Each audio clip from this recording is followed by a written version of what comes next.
More than 100 years ago, on the cold night of April 15, 1912, the world's largest and most luxurious ship, the mighty Titanic, sank on its very first voyage. People called it unsinkable. It was a palace on the sea, with golden staircases, fine restaurants, music halls, and the richest passengers money could buy. But only 4 days after leaving England, tragedy struck. Captain Edward Smith, a man with 40 years at sea, was blamed. The Titanic was racing at top speed through dangerous waters filled with icebergs. Warnings came again and again, but they were ignored. Then, at 11:40 p.m., the ship hit an iceberg. The steel ripped open like paper. Water flooded in, and the unsinkable ship began to die.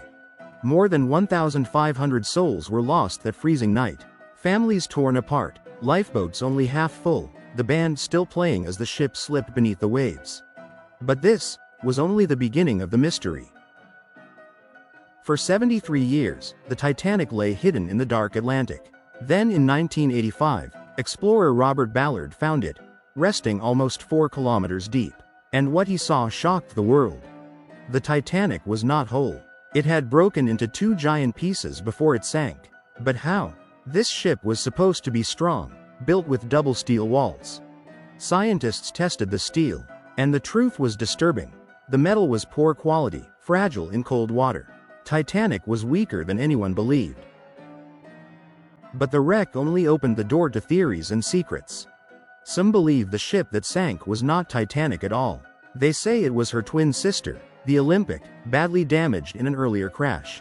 According to this theory, the company secretly swapped the ships to collect insurance.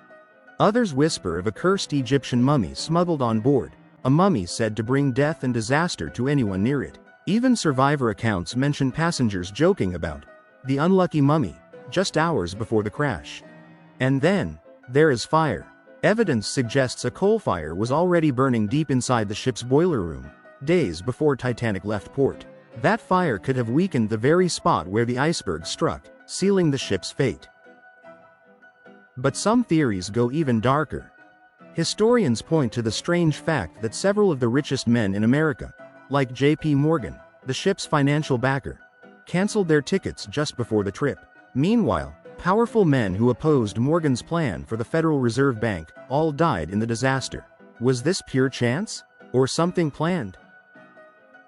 So, what really sank the Titanic? Was it cheap steel? A hidden fire? A cursed mummy? Or the shadow of a conspiracy? One thing is clear. The Titanic is not just a shipwreck. It is a story of human pride, lost lives, and mysteries that even today still haunt the ocean's depths.